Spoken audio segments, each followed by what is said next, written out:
Look at this. I get to interview you now. It's really like a dream come true. As I look at this home and everything you've built, do you walk outside when you have your coffee in the morning and think about where it all started? Oh, probably every day. Coming out of Chennai, what used to be Madras when I grew up there, it's hard to imagine that this could be it. This could be your life's journey. It's more than living a dream, because it's hard to dream and imagine things you haven't seen or you don't know about. That's the way I grew up. Wimbledon was as far away as it could possibly be, and apparently in a town called London. I had you, and I saw the life you had. Since you couldn't see anything in front of you, what guided you? For me at the time growing up was health, to be able to play and to be able to hang out with my friends from school. And then when I actually ended up going to London at 15 years of age and walking through those gates the first day and watched the late, great Pancho Gonzalez, my idol, play in front of me in a packed full house with people standing on my feet, then you start to think, you start to imagine, I want to play here at some point. I want to be good enough to play this tournament. A lot of your big milestones were come from behind victories. Yes, and I think a lot had to do with belief. Winning the national championships at 18 years of age. For an 18-year-old, that's a lot. 6, 7, 8 weeks before the event, I'd slit my right forefinger opening a vitamin bottle. 1 week before the tournament, with big bandages on my finger, I would try to tap against the wall at home and see if my finger would hold up. You put yourself into a situation where, one, you haven't practiced hardly anything at all over the last 8 weeks. And you're coming in one match at a time to be able to see if you can get through to the second round or the third round.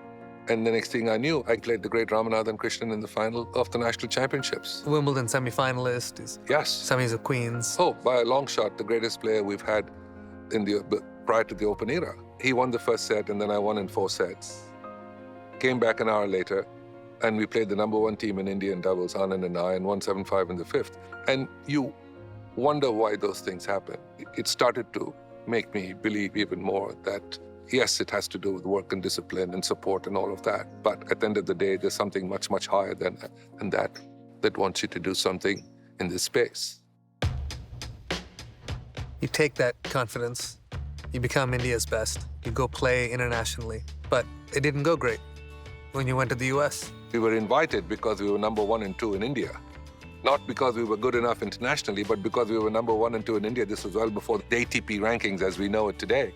And I played something like 13 or 14 tournaments in North America and lost first round every week. But we had the best time. We had the best time here with zero money in our pocket. When we came to America and we saw the standard of tennis here, which was so high, we knew we had to get better. And strangely enough, the great Pancho Gonzalez, my idol, wanted to coach me and bring me to Vegas. And how on earth did you process that? Your hero, your idol. Obviously, I won the lottery at this point. I think that stint alone there took me to a different level. And the following 12 months, well, arguably the best 12 months I ever had.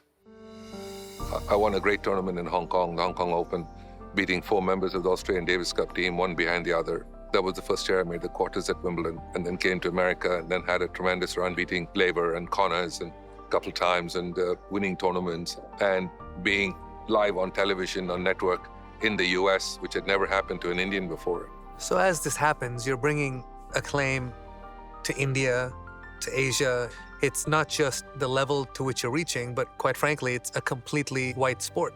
Did you feel that weight and responsibility on you? Very quickly, I realized that people coming and watching you play, the first look was, oh, well, he's Indian. Let's go see this Indian play.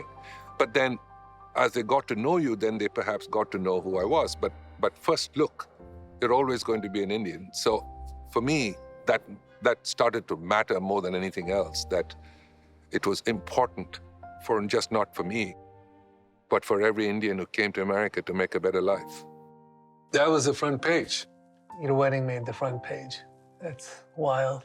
There were about 1,000 gate crashes, too. Oh, come on. Are you serious? It was great. They were so happy for me. Wimbledon and Davis Cup were the 2 most important things for you. And Davis Cup played a significant role in your life. Those are the two things that were talked about. You become the best player in India, play Davis Cup for us, play Wimbledon, win Wimbledon. That's the goal. So to me, in 1974, as a 20-year-old, to reach the final of a Davis Cup was monumental. It was under very different circumstances. You made a joyous run to the final back in '87. Could I call you a full-time tennis player at that time? I mean, you were just as much an actor as you were a tennis player at that time. The way I looked at it was I'd done a Bond movie, I had done a Star Trek movie, I'd had a series of my own on American television, the First of its kind. First of its kind, first for an Indian. And, okay, I'm playing tennis as well, and you end up getting to the final when we had one guy ranked in the top 50. I don't know. The honest answer is, I think that's when a good team comes together. Look at that guy. Look at that guy. Did you wear your own Rolex that you won for winning Newport? Yes, I did. You skimmed over that Bond movie that you did in the middle of it. So you grow up with these things, right? When in 1962, when Dr. No hit the screens and Goldfinger ended up being the first major movie that I went to a theater to see. And the next thing you know, you get called up in '82 to do a screen test for a Bond picture after the producers had watched me play Connors at Wimbledon in '81. Now, at this point, I don't know whether to laugh, cry, talk about Goldfinger as my first picture. What am I supposed to say? It was exactly what I imagined it to be, with Roger Moore looking better than James Bond in actual life. He was so relaxed and he was so excited that I was in the film with him because he followed my tennis career and he was kind of close to it. He loved tennis. So he made it easy for me, which made a huge difference because pretty much most of my scenes were with him. Yeah, of course. Many years later, I would work with him at the UN because he took over from Audrey Hepburn as the Goodwill Ambassador for UNICEF. And I served for Kofi Annan as a messenger of peace. This is one of my favorite walls that you have in the house. Like your heads of state wall. Yes, this was with Kofi Annan when he appointed me messenger of peace in 2001. 3 presidents here. 3 prime ministers of India here. That was actually at St. James Palace, Shamla and me at dinner with now King Charles. It just, even when you stopped tennis, it couldn't just be about you. You continued that work. It's no easy task to have your foundation that you started in, 2006, and still going strong to today.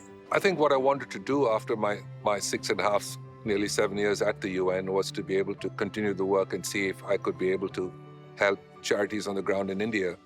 And honestly, it's not always the aspect of donations or money. I think it's a question of giving yourself the time, the effort, the relationship that you'd have with them. And is it going to make a difference to one person's life, one family's life, 5 people, 10 people, 50 people? It doesn't matter. Because for them, it's 100% of their life. What does it mean to be inducted into the International Tennis Hall of Fame? It's unimaginable because you grew up, 1, not knowing about it, 2, eventually learning about it, 3, wondering how far it was. And so you look at this and think, can I ever even dream of getting there? And then for it to come around is something not just beyond belief, but a gratefulness that I can't even imagine. Most important of all, it is a win for India. And that to me is really what makes me elated.